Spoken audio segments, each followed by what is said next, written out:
Perkenalkan, saya Dr. Gigi Sekar Ayu Rungganini, SKG Mars, merupakan dosen Prodi Administrasi Rumah Sakit Fakultas Ilmu Kesehatan Universitas Singapura Bangsa Karawang.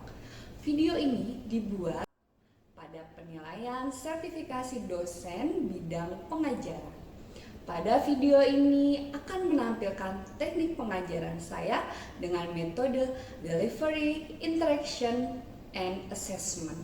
Sebelum saya menampilkan teknik pengajaran saya akan menjelaskan deskripsi singkat salah satu mata kuliah yang saya ampu, yaitu Kepemimpinan Organisasi Pelayanan Kesehatan. Mata kuliah ini adalah mata kuliah wajib semester genap dengan bobot 2 SKS dengan 14 pertemuan serta 1 UTS dan UAS. Mata kuliah ini membahas pemahaman tentang kepemimpinan dan manajemen dalam pelayanan kesehatan, perkembangan studi, teori kepemimpinan, model dan gaya kepemimpinan, pemimpinan dalam organisasi, keterampilan kepemimpinan, kepemimpinan dalam pelayanan kesehatan, kepemimpinan efektif, kepemimpinan deliberatif era VUCA, kepemimpinan di era 4.0, kepemimpinan di era 5.0, serta kepemimpinan dalam menghadapi situasi krisis. Capaian pembelajaran lulusan yang pertama dalam sikap menjunjung tinggi nilai kemanusiaan dalam menjalankan tugas berdasarkan agama, moral, dan etika. Yang kedua, pengetahuan menguasai konsep kepemimpinan, cara berpikir sistem, dan budaya kewirausahaan dalam bidang organisasi kesehatan dan administrasi rumah sakit. Keterampilan khusus mampu merespon perubahan organisasi dengan menganalisis data perubahan atau evidence based dan berinovasi dalam menghadapi perubahan lingkungan. Yang keempat, keterampilan umum mampu bertanggung jawab atas pencapaian hasil kerja kelompok dan melakukan supervisi serta evaluasi terhadap penyelesaian pekerjaan yang ditugaskan kepada pekerja yang berada di bawah tanggung jawabnya. Capaian pembelajaran pada mata kuliah ini yang pertama, mahasiswa mampu menempatkan nilai-nilai kemanusiaan dan integritas dalam praktik kepemimpinan serta menolak praktek yang bertentangan dengan etik profesi. Yang kedua, mahasiswa dapat mengkaji dan membandingkan berbagai teori dan model kepemimpinan dalam menyusun strategi peningkatan layanan organisasi kesehatan. Yang ketiga, mahasiswa mampu merancang strategi kepemimpinan untuk meningkatkan mutu pelayanan kesehatan dan menyusun model kepemimpinan inovatif di rumah sakit. Yang keempat, mahasiswa mampu mengevaluasi pengaruh budaya organisasi dan teknologi informasi terhadap kepemimpinan dalam pelayanan kesehatan serta menilai kebijakan kepemimpinan yang mendukung efisiensi dan efektivitas pelayanan. Sub CPMK atau sub capaian pembelajaran mata kuliah ini yang pertama, mahasiswa mampu menjelaskan konsep dasar kepemimpinan dan manajemen dalam pelayanan kesehatan. Yang kedua, mahasiswa mampu menjelaskan berbagai teori kepemimpinan. Yang ketiga, mahasiswa mampu menjelaskan model dan gaya kepemimpinan di organisasi kesehatan. Yang keempat, mahasiswa mampu mengidentifikasi karakteristik pimpinan organisasi. Yang kelima, mahasiswa mampu menjelaskan keterampilan pemimpin. Yang keenam, mahasiswa mampu menganalisis tantangan kepemimpinan dalam pelayanan kesehatan. Yang ketujuh, mahasiswa mampu merancang strategi kepemimpinan efektif. Yang kesembilan, mahasiswa mampu mengidentifikasi kepemimpinan deliberatif era VUCA. Yang kesembilan, mahasiswa mampu mengidentifikasi kepemimpinan di era 4.0. Yang ke-10, mahasiswa mampu mengidentifikasi kepemimpinan di era 5.0. Yang ke-11, dalam organisasi. Yang kelima, keterampilan pemimpin. Yang keenam, kepemimpinan dalam pelayanan kesehatan. Yang ketujuh, kepemimpinan efektif. Yang kedelapan, kepemimpinan deliberatif era VUCA. 9, kepemimpinan di era 4.0. Yang ke-10, kepemimpinan di era 5.0. Yang ke-11, kepemimpinan dalam krisis. Sumber pembelajaran yang saya gunakan berasal dari buku, jurnal, artikel yang berhubungan dengan materi yang diajarkan. Universitas Singapura Bangsa Karawang menerapkan 2 tipe pembelajaran, baik dengan luring maupun dengan daring, dengan media Zoom maupun Google Meet.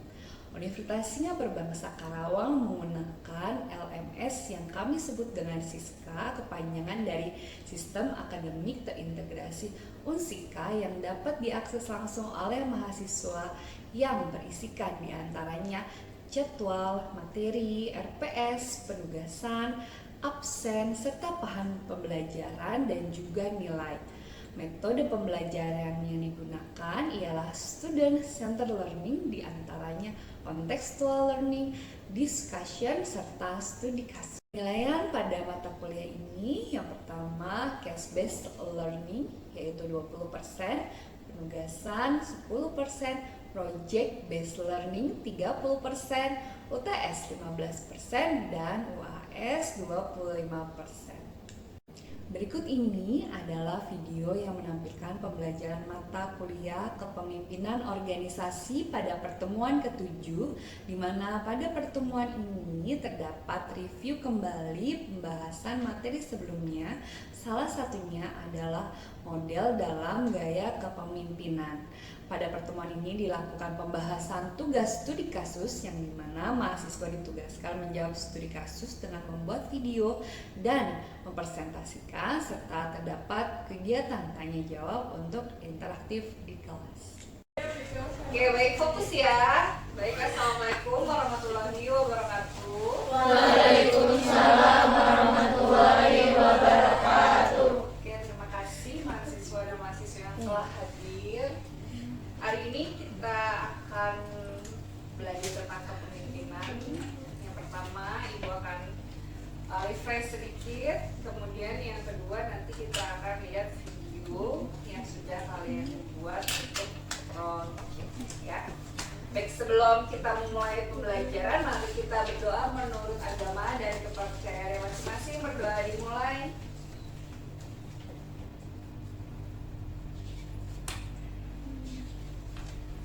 Berdoa selesai.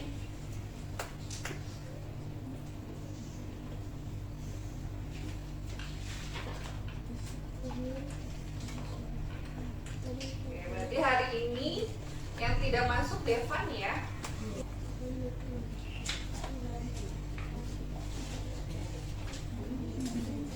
Oke, baik, kita fokus.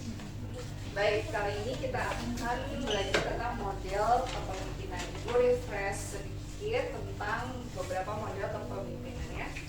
Tujuannya apa? Pertama, untuk memahami tipe kepemimpinan.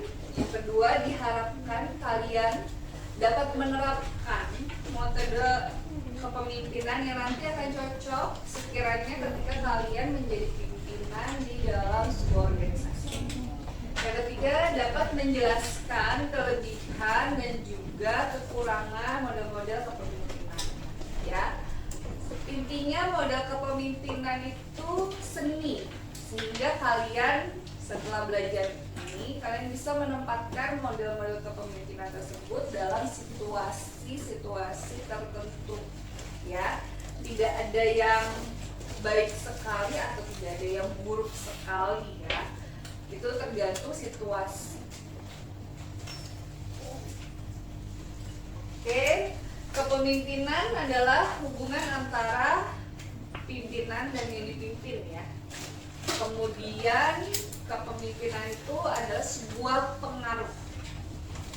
pengaruh antara si pimpinan itu sendiri dan apa yang dipimpin. Oke. Kepemimpinan adalah pengaruh itu sendiri. Oke, variabel kepemimpinan Yang pertama adalah antara pimpinan dan leader atau pimpinan dan leader dan anggota atau pimpinan dan anggota. Yang kedua, struktur tugas yang jelas antara pimpinan dan anggota. Yang ketiga adalah posisi pimpinan yang mengambil tanggung jawab yang harusnya mengambil tanggung jawab yang lebih besar dalam organisasi. Oke, tipe otoriter. Tipe otoriter ini tipe yang paling menonjol di antara yang lain, yang paling mudah sekali kita ketahui ya. Karena apa? Biasanya pimpinan ini paling menonjol di antara anggotanya. Kemudian bisa dikatakan gila hormat. Pokoknya maunya dihormati sekali. Tujuan organisasi sama dengan tujuan pribadi dan dia berharap loyalitas yang sangat tinggi. Oke, untuk tipe paternalistik ini dia lebih menonjolkan bahwa dirinya adalah simbol organisasi. Ini sama-sama menonjol ya. Nah, di sini yang membedakan adalah ketika dia memimpin, dia merasa bahwa anggotanya adalah anak-anak. Jadi dia merasa harus melindungi, harus mengayomi gitu ya. Dan juga pengambilan keputusan biasanya sentralisasi terhadap diri pimpinan. Yang berikutnya tipe laissez-faire. Ya, dari lazy aja mungkin dari malas ya. Jadi tipe pemimpinan ini biasanya tipe-tipe yang malas mengambil keputusan, menyerahkan tanggung jawab kepada anggotanya, kemudian enaknya dia itu menganggap anggota seperti teman. Biasanya komunikasi itu jadi seperti teman gitu. Tapi kekurangannya itu tanggung jawab, dia tidak mau mengambil tanggung jawab yang besar. Semua keputusan anggota ya. Tipe demokratif ini tipe yang paling memanusiakan manusia. Ya, jadi dia menganggap anggota ini adalah bagian dari dirinya dan dia terbuka atas masukan. Sehingga apa? Sehingga kalau mengambil keputusan biasanya itu keputusan bersama.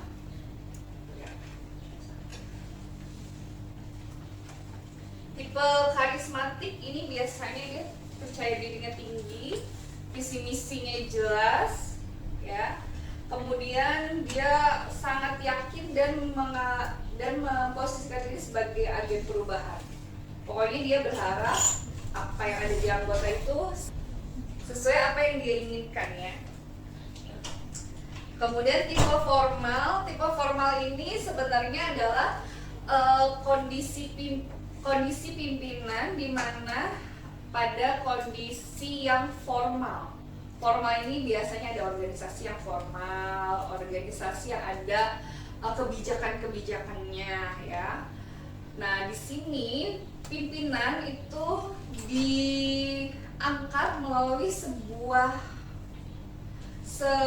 proses yang dimana ada kebijakannya masing-masing. Jadi dipilih melalui sebuah proses yang sudah ditentukan. Nah, berkebalikan dengan tipe formal, ini ada tipe informal ya. Dimana di sini tidak ada proses yang formal, tidak ada kebijakan, tapi memang sudah dari lama itu turun temurun. Itu. Kedua, bisa juga dalam kondisi yang tidak formal. Misalnya kalian lagi buat tugas, kemudian kalian tunjuk aja satu orang menjadi pimpinan, itu juga informal, gitu ya. Tapi kalau nyatanya itu biasa. Nyatanya, contoh nyata itu ada di sistem kerja, ya. Kira-kira ada tidak di negara di dunia ini yang sistemnya tuh pure kerajaan? Ada nggak? Apa? Inggris kan Inggris ada perdana menteri. Thailand ada perdana menteri. Brunei itu pimpinan negaranya langsung raja. Ya, semua pengambilan keputusan itu raja. Kemudian yang mewakili pimpinan tuh langsung aja. Ya, yang ibu juga ingat itu Brunei. Ya mungkin ada beberapa yang lain, tapi yang dekat sama kita tuh Brunei. Ya, jadi raja tidak langsung dipilih dalam kondisi yang formal, memang langsung turun temurun, anaknya raja gitu, atau turunan atau silsilah. Ya, oke, sampai di sini ada yang mau ditanyakan tidak tentang kepemimpinan? Oke, kalau tidak, mari kita lanjutkan ke sesi presentasi video dan oke, teman-teman semua, mari kita fokus dan kita simak ya hasil kreasi dari teman-teman kalian. Oke, silakan dibuka kemudian ditampilkan dan ditutup.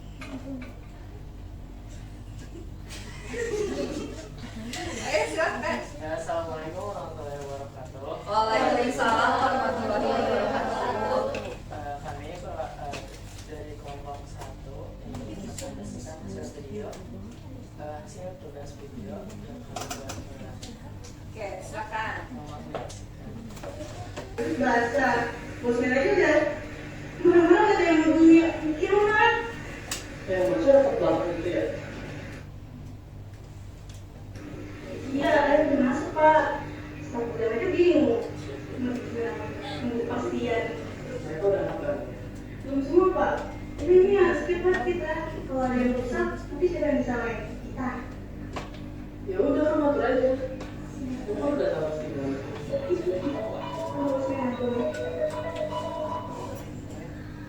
Halo? Oh iya. Iya, bosnya. Ini sedang dilihat nih. Iya.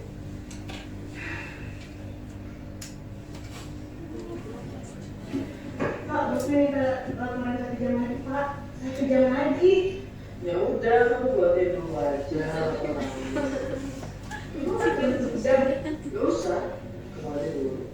Pak, ini serius, Pak. Saya juga serius.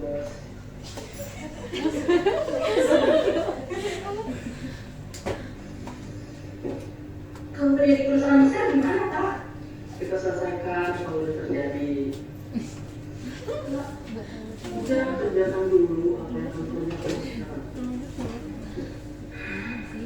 Emosi ya, emosi.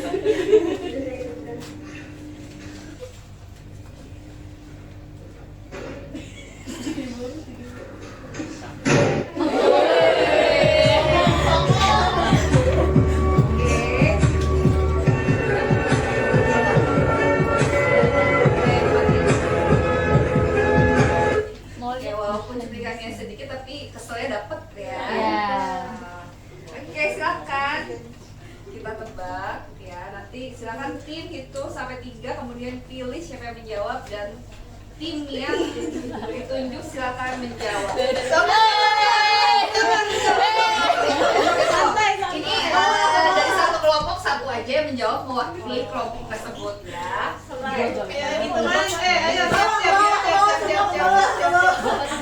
Di meja. Ini. Jauh nih. 1, 2, 3.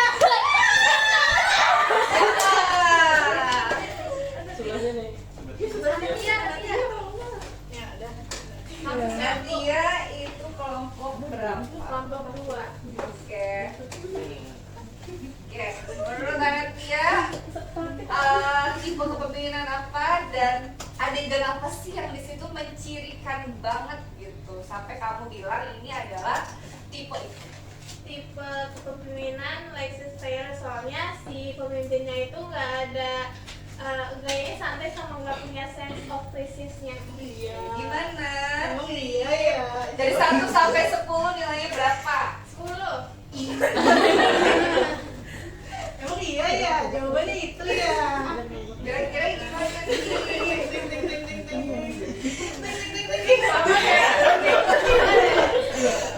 Ya benar jawabannya.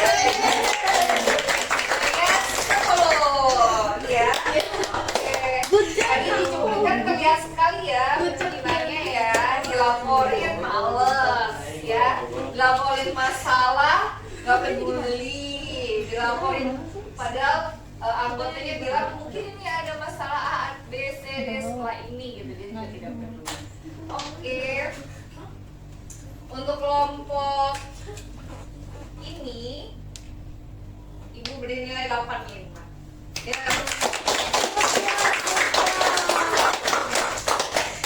Oke, sekarang itu Enggak lagi. Ya, Bikin di sini ada. dari kami. Iya, ada. Assalamualaikum warahmatullahi wabarakatuh. Waalaikumsalam warahmatullahi wabarakatuh. Oke, silakan.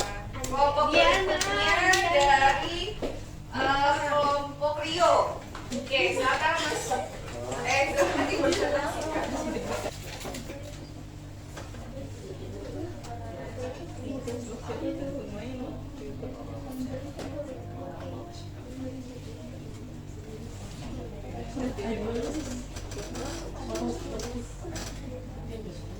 Selamat pagi semuanya. Terima kasih sudah hadir di rapat kali ini. Saya ingin berfokus ke satu hal hari ini, yaitu mengenai pelayanan pasien. Kita bukan cuma tempat berobat, tapi tempat orang menitipkan harapan. Jadi, sadar kita harus lebih dari sekedar cukup baik. Betul, dari laporan yang saya terima, waktu di IPU, salah satu 90 menit sedang melakukan itu, sebelumnya harusnya 60 menit. Artinya ada yang perlu kita benahi di sisi ini, bukan menyampaikan orangnya. Saya ingin kita lihat alurnya, di mana bottlenecknya. Kalau dari sisi perawat itu, pasien itu kadang suka melihat, terutama pada malam hari, terutama perawat itu kadang suka menangani pasien itu lebih dari satu sekaligus. Oh, baik, jadi ini bukan soal kompetensi ya, tapi distribusi SDM. Kita perlu evaluasi jadwal shift. Iya, dok. Selain itu juga banyak pasien yang mengeluh soal pendaftaran yang masih lambat, terutama untuk BPA, untuk pasien BPJS. Sistem input data masih manual di beberapa bagian. Kalau begitu kita bisa melalui digitalisasi, pendaftaran dan integrasi data kami. Kami setuju. Visi saya jelas, dalam 6 bulan ke depan, waktu tunggu IGD turun 30% dan sistem pendaftaran sudah paperless. Kita bukan cuma mengikuti standar akreditasi, tapi jadi contoh juga. Kalau ada nomor SDM atau distribusi, saya bisa susun grafis. Saya bisa susun draft revisinya yang begini, bagus Devi. Saya percaya tim keperawatan bisa jadi ujung tombak perubahan ini. Oh iya, saya juga akan berkoordinasi dengan tim IT untuk simulasi sistem baru. Untuk monitoring itu, saya mengusulkan evaluasi mingguan selama 4 hari. Itu yang saya suka. Kita bukan hanya merencanakan, tapi memastikan selesai. Ingat, mutu itu bukan proyek saat, itu budaya. Kita bergerak bersama. Jika ada kendala, jangan tunggu rapat berikutnya. Komunikasikan, karena pasien tidak bisa menunggu kepastian. Mereka butuh kita sekarang. Baik, itu mungkin yang bisa saya sampaikan pada hari ini. Saya percaya dalam komitmen kita bersama bahwa mutu pelayanan nomor satu ini akan semakin meningkat. Mari kita buktikan itu dengan tindakan yang nyata. Mari kita tutup rapatnya. Wassalamualaikum warahmatullahi wabarakatuh.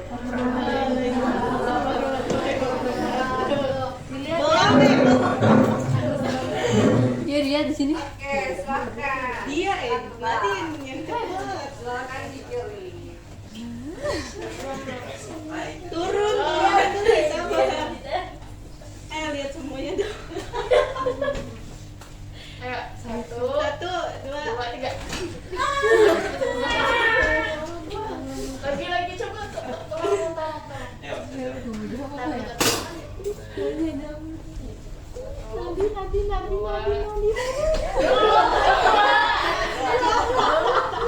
Satu, Kalau belum dapet nih. 2, 3.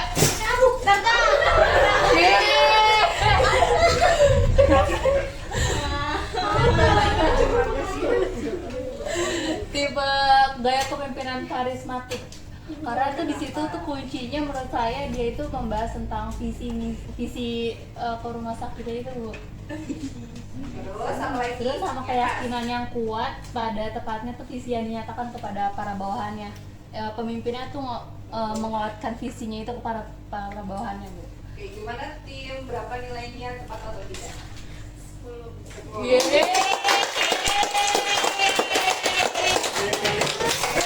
Jadi terlihat ya bahwa pimpinannya menyampaikan seperti apa, dan dia juga percaya diri lah menyampaikan target-target. Jadi oke, proyeknya dapat 8.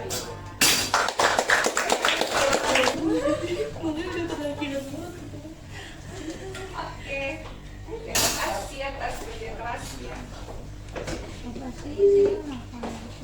Oke, rata-rata nilainya bisa sampai A ya, karena kan ditambah 10 poin ya, kayak 78 tambah 10 udah 88 A ya masalahnya. Pahami nih.